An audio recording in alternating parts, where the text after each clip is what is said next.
What is going on, guys? Sonic and the Bean Show here. Today we're looking at the brand new Jakks specific Wave 16 Metal Sonic 3.0 and Heavy King action figures. This is probably going to be a short review. My initial plan for this video was to review Classic Knuckles, Metal Sonic 3.0, and then the Heavy King the most here, because Sonic is a re-release in this wave and Metal Sonic is just a repaint, so I knew I wasn't going to spend too much time on that. But since I reviewed Classic Knuckles, it's going to be a pretty short review. Now, if you do want to see a more in-depth review on the Classic Knuckles figure, I'll put the video up here. Because in that video, I reviewed him and the new Classic Tails figure, so if you want to see that, you can check that out. But we are going to focus on these figures right here in this video. Now, I still do have the Classic Knuckles in this wave, actually, because, single release Classic Knuckles here. I picked this one up because I bought this before I found the 3-pack, and once I found it, I was like, well, I guess I'm reviewing this guy early. So if you want to know, what accessory it comes with in this wave, it is the purple Chaos Emerald, and I'll show the package a little bit closer right here if you want to see. But here's how the Classic Knuckles figure looks in the package, and if you want to see how that is, of course, it's in the classic packaging along with Heavy King. So 2 classic figures and 2 modern figures. 11 points of articulation. Yeah, that's Classic Knuckles packaging right there.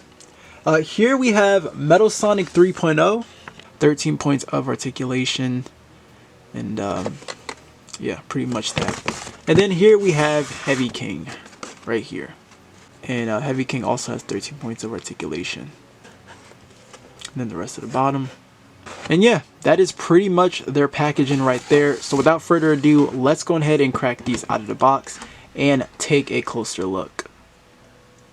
Okay, so the first figure we're going to be looking at here is Metal Sonic 3.0. Now, this is still just unreal to see right here that we actually have an action figure of this. I know this is just a repaint, but the reason why I'm saying this is because if you've been around when Jazzwares was making the Sonic figures, I remember seeing the the prototype image that was kind of revealed. It was all over Facebook or Twitter, or heck, even Google Plus. Geez, remember Google Plus? Because Google Plus launched summer of 2011. So this was insane. I remember a lot of people kind of going crazy about this one, and unfortunately that didn't happen. So people were kind of customizing their Metal Sonic figure into this one, and then even the 10-inch figure. It was a wild time. I remember being upset about that was rejected. So this is just kind of cool to see this now, fast forward today that we finally have an actual action figure of this. And I mean, it's cool to see, but again, it is just a repaint. It's not the Jazzwares Metal Sonic, because that's still to this day my favorite Metal Sonic figure. But again, it is really just a repaint, and the paint job is okay in some areas. I say the front here is not too bad. I think the front, where the head sculpt is with the yellow paint, because I know yellow paint isn't really that easy to paint wise, but it doesn't look too bad here. But I would say at least to the back is where it doesn't look that great. I can't tell if the red's supposed to be bleeding out like this or it's supposed to be in, but you can see how it's kind of out, and then it just kind of just doesn't complete here. I'll just bring in just the regular one. So here's how both of them look, from the front right here, if you want to see how that is. And then here it is to the side, and then here's the back right here. They still have that weird hip problem where the legs are just kind of slanted. Never really a fan of that. And here's the side right here. So yeah, that's pretty much that. So this still has that problem with the elbow where you have to turn it in order to bend at the elbow, where you can't just do it with this arm. It still has that same problem, because remember, articulation I don't need to go over because it is just a repaint. I do hate that it has that weird hip problem, because it's a lot better with the here's the the Jakks Gold Metal Sonic. They did it a little bit better here, kinda, because this leg tends to want to slide, but it's not like to the side like how these are, which I thought was kind of weird. So they kind of fixed that here with this figure, which it does look a lot better. But sometimes, you know, it has that problem where like one leg is out, so it can tilt like that. So yeah, I don't know. The Metal Sonic figure is like really weird with the elbows and then the hips really on this guy. Okay, before I get into some more comparisons, I almost forgot, but you know, of course the accessory was the red star ring, so I want to show that off before I forget. But comparisons, we'll just do some quick ones right here. Here is, you know, Sonic right here. If I can get this guy to stand properly. Can you stand? Okay. So here's Sonic right there. Here is Shadow right here. So there you go. So I want to just add these two in. Got to throw in, you know, some Sonic Rivals 2 right there. But yeah, that's how Sonic and Shadow. I mean, if you own the Metal Sonic, the regular Metal Sonic figure, it's no difference. But thought I would throw that in anyway. So let me get rid of these, and then of course, you know, I'll just compare it to Eggman.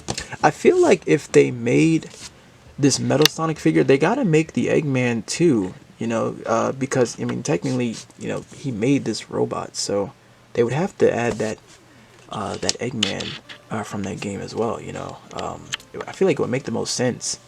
Okay, and the last figure we have here is Heavy King. So this is pretty epic to see because, you know, we now got another member of the hard-boiled heavies.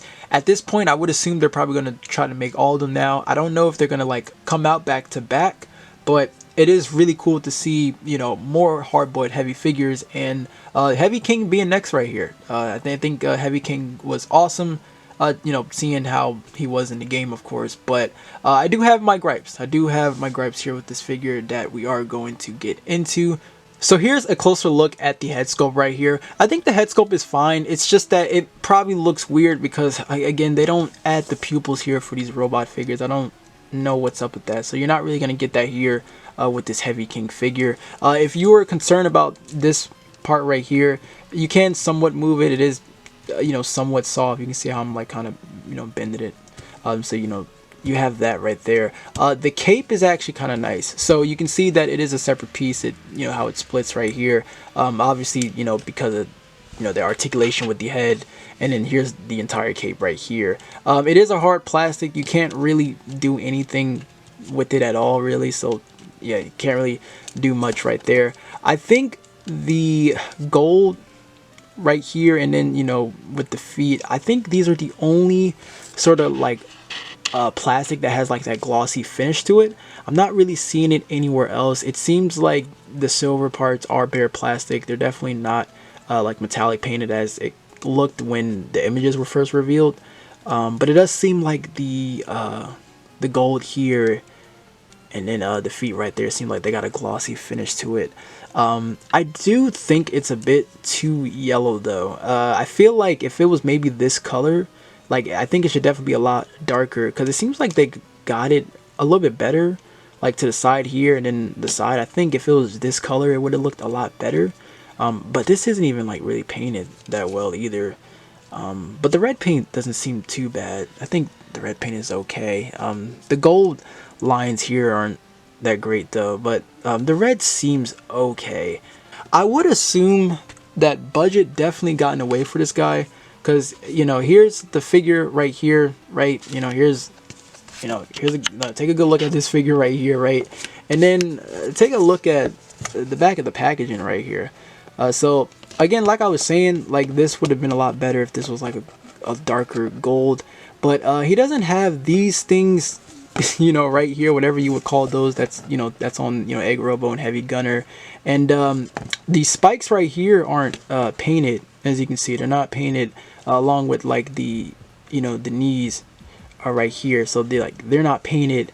And like, again, I thought for sure he was gonna get like that metallic paint job for sure, but yeah, I don't know. It's either like the budget got in the way, or Jakks just became inconsistent again.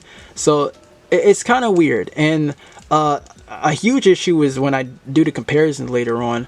Let me get into the articulation, because there's something I want to go over with the articulation when I get in, or when I talk about the accessory right there. So the articulation. So you do just get a swivel to the head, just a basic rotation there. And then for the shoulders, so these shoulder pads are actually connected to the body. They don't really get in the way. Like you can get like a full movement there with the arm, and then a hinge to the shoulder. Of course, it only goes high up to where the shoulder pad is, because that hinders that to going either higher. So you do have that. You do have the hinge for the elbows. The range isn't too bad. If I can try to, there you go. Yeah, the range isn't too bad. I think it's about the same as Heavy Gunner, I want to say. So yeah, the range isn't too bad there, and of course you have your rotation there as well for the elbow, and a rotation to the wrist right there. Now the hips is not that great. You can already tell, like, just from looking at that. Don't expect any movement at all. So to go forward, there you go. That's all you get right there. That's all you get to go forward. Can't really go back at all. I mean, if you move it out to the side, you can get it to kick forward, but I mean, that's about it right there. Of course, you can like kick it out to the side because there is a hinge right there, so you can go out to the side right there. But forward and back, not so much. And then you do have the hinge for the knees, and you do get good range. The cape's gonna really get in the way right there, but I mean, you can still kind of get it done. I think it can even go. Yeah, it seems like it can go just a little bit higher. And then the ankles, it's just a rotation. And does this also have a... Okay, so there's actually no swivel here. I know like the elbows had the swivel with the well, yeah, like the elbows had the swivel, but the knees, you don't get that. So yeah. And that's pretty much the articulation. Very limited with this guy. Not a lot. You're gonna get him in just really basic poses really with this guy. And I mean, like, he's a king, so I feel like if you were gonna put him in like a throne, I mean, you can't even get this guy to really sit down, so yeah, like that's not a lot right there. That's all you get with the articulation for Heavy King. The accessory, so you do get the scepter right here, which he's just tall, but you do get like his scepter right here, and it's nice. It can fit on, I don't know which arm it would really go on, honestly, but you can like fit it on to his hand right here, if I can. Yeah, there you go. So you can't really move these parts unless maybe if you really force it, but his hands can only go here just with that much space you get, so you can't really I just want to have him pose like this. I think this is kind of cool right here because it, you can like see through it. I don't know what's up with that thing. You can see how like it's small here, but then when I turn it around, it gets big because it has like that illusion right there. But yeah, this is how the scepter looks, So here's your comparison right here. So we have Heavy King next to the Egg Robo, and then Heavy Gunner right here. And this is like probably a huge thing that hurts the figure the most, because look how small he is next to these two. Like Heavy King, he's a big guy. Like I feel like his I would say like his whole torso is almost just as big as theirs, honestly. Maybe it's even way bigger than them. Like Heavy King, there's a reason why he's called Heavy King. Like he's a huge robot, so like seeing him next to these two just looks really like off, man. It just doesn't look that great at all. Like here's him with like Egg Robo, like see how like short he is, and then like Heavy Gunner seems like, yeah, Heavy Gunner seems a lot bigger. Let me move the gun right here. Yeah, like it just doesn't really look that great at all. Like he should be a whole lot bigger than these two. It's insane. Like I don't know. So I'm gonna take these, and then I'll bring in like Robotnik, because he would be bigger than Robotnik, but Robotnik is even bigger than him. Like look at that. That is insane, man. Yeah, that's awful. I'm kind of concerned on how he is with like the classic Knuckles. I want to see how that is. And well, he is taller, but I mean, again, with the images, like Knuckles looks like an ant next to Heavy King. So like, this doesn't work at all. So I guess like the 2.5-inch figure would probably work. I mean, kinda in a way. I don't know. Like, I think he should still be a lot bigger. I mean, let me see this for example. Here's like the Tommy Knuckles figure right here. I think this works a little bit better. Cause like yeah, yeah, this I feel like this works a little bit better right here. But also because the Tomy classic figures got the better likeness of how they look in Mania. But I feel like this size is probably a little bit better. Alright, so that is going to wrap up this review on the Jakks Pacific Wave 16 Metal Sonic 3.0 and Heavy King figure. So Metal Sonic 3.0, while it is just a simple repaint, it is still a figure that I was hoping would see the light of day at some point. It's still kind of wild to actually have an official Metal 3.0 here. So I'm definitely okay with this. I still don't like the hips and the elbow articulation on this guy. I just think they're really awful. Now, as for the Heavy King figure, the only good thing I would say is that we have a Heavy King figure. That's about it. It doesn't have a great sculpt. The paint job is meh. Articulation is fine enough. The accessory is actually pretty solid, but the paint job for the gold on it is the same way with the figure where it's not as accurate. The figure is also missing details and it's way too short. Just too many problems, honestly. And yes, you could say, well, it's only a $10 figure, but we've seen them do figures in this price range that's actually really good. So it's kind of the same with the Prime figures. Like, some are actually decent, but some are really crappy. And unfortunately, this one was one of them. So I'm like pretty disappointed with this figure. Let me know what are your thoughts on these in the comments down below. If you want to know where I got mine, I was able to get these at Target. I did hear Metal Sonic 3.0 is available on Amazon, but apparently it's by a third-party seller, so it's most likely going to be at a higher price point. But thank you all so much for watching. I hope you enjoyed the review. Until then, take care, my friends.